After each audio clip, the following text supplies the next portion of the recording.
अध्याय 5, जिसे कर्म संन्यास योग कहा जाता है, में भगवान श्री कृष्ण ने कर्म योग और संन्यास के बीच का गूढ़ रहस्य बताया है।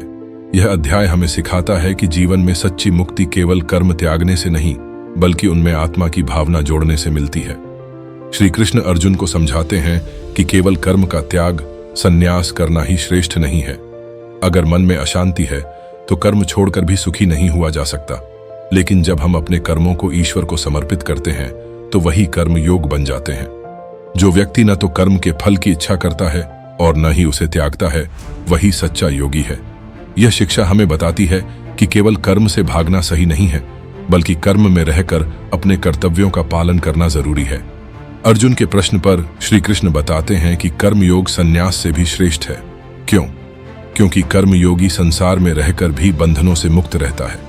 वह कर्म करता है लेकिन फल की आस नहीं रखता। कल्पना कीजिए, एक किसान बीज बोता है पर उसे बारिश पर भरोसा रखना पड़ता है।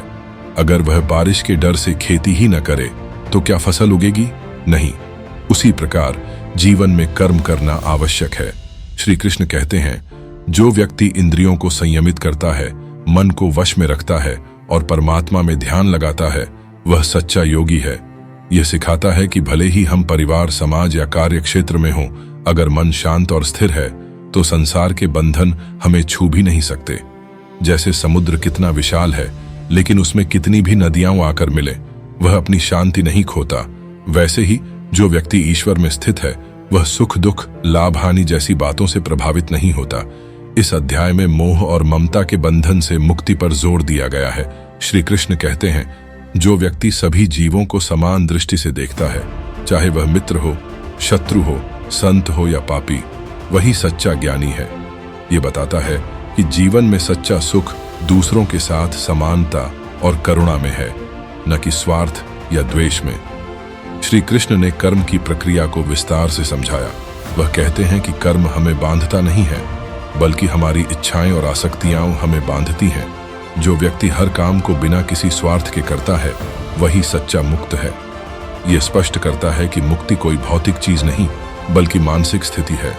श्री कृष्ण कहते हैं कि संन्यास, कर्म त्याग और कर्म योग, कर्तव्य में रत रहना, दोनों ही मोक्ष के रास्ते हैं। लेकिन कर्म योग अधिक व्यावहारिक है, क्योंकि यह संसार के कर्तव्यों को निभाने का मार्ग देता है।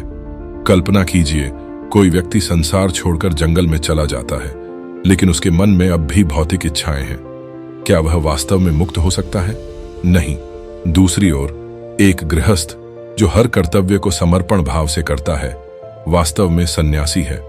भगवान ने इस अध्याय में जो सबसे बड़ी सीख दी है, वह यह है कि कर्म और योग का सही संतुलन बनाकर जीवन जीने में ही सच्चा आनंद और मुक्ति है। जब मनुष्य अपने अहंकार को छोड़ देता है, सुख दुख में समान रहता है और हर कार्य को ईश्वर की भक्ति समझकर करता है, तभी वह जीवन के बंधन से मुक्त होता है। यह अध्याय हमें यह सोचने पर मजबूर करता है कि क्या हम अपने कर्मों को सही दृष्टि से कर रहे हैं? क्या हम फल की इच्छा में बंधे हुए हैं? क्या हमारा मन सच्चे अर्थों में शांत है? श्री कृष्ण की यह शिक्षा सिर्फ अर्जुन के लिए नहीं, बल्कि हर उस इंसान के लिए है जो जीवन में उलझनों से घिरा हुआ है।